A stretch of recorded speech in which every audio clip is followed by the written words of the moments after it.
7 separate agencies collaborate for a high-speed early morning chase on I-70. Phil Lindeman, Krystal, 93 News. An unnamed suspect led authorities on a high-speed pursuit through Summit this morning. The chase on westbound I-70 started around 7 a.m. in Clear Creek County following an alleged assault. Summit Sheriff Jamie Fitzsimons. Idaho Springs and Clear Creek were in pursuit of someone coming westbound through the tunnel. The suspect sped downhill to Silverthorne, where police blocked exits 205 and 203. The suspect then turned around in Frisco and got back on eastbound I-70. The person was suspected of being armed with a handgun and a lead pipe. That's what the assault occurred with. Dillon, Frisco, and Silverthorne PD assisted Summit Sheriff and State Patrol on this side of the tunnel. It was a great job by all officers and deputies involved, and nobody was hurt. It was a textbook pursuit. Clear Creek authorities arrested the suspect with no incident. Charges are pending. The Williams Fork fire north of Summit has burned about 6,700 acres, growing just 300 acres yesterday, but authorities warn full containment might not happen until late October. In Glenwood Canyon, I-70 remains closed for the Grizzly Creek fire, now burning 25,000 acres. It is a top priority due to road and water infrastructure there. It should be contained by early September. Near Grand Junction, the Pine Gulch fire is growing slowly to 87,000 acres with 7% containment, and up north, new data shows the Cameron Peak fire is 1,000 acres smaller than early estimates, burning 12,300 acres on Cameron Pass.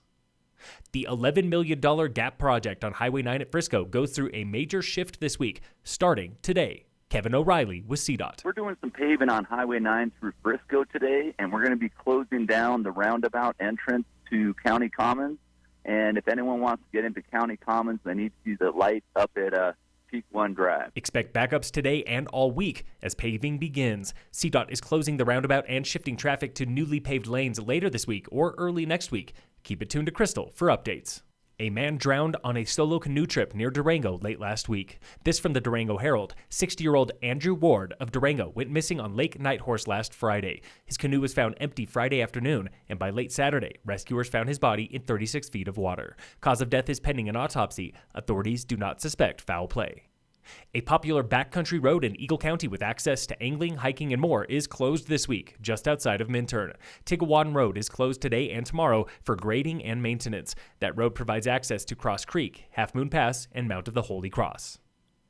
The latest now on coronavirus and what we can learn from Africa. Nations like Rwanda are familiar with viral outbreaks, and a report from U.S. News and World shows this might have better prepared them for COVID than richer, whiter nations. Protocols there are like Colorado, with mandatory face masks, virus testing and tracing, and capacity limits. But Rwanda's 12 million residents went on full shutdown for 2 months, with steep fines and overnight jail time strictly enforced for not wearing a mask.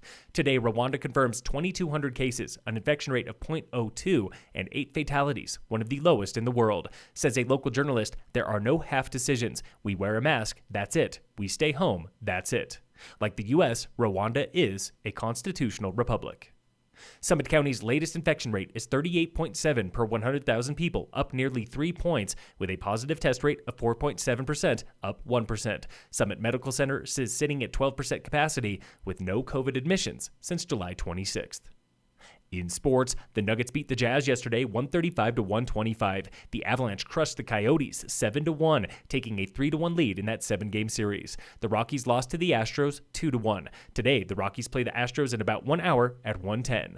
And in local sports, brought to you by American Family Insurance, the Weiss Agency, third and final race of the A-Basin Virtual Trail Series wrapped up Sunday, where Steve Dish was fastest on course, finishing 4.2 miles and 830 vertical feet in 43 minutes, 38 seconds. Kevin Bold and Jeff Hewlett round out the podium. Phil Lindeman, Krystal, 93 News.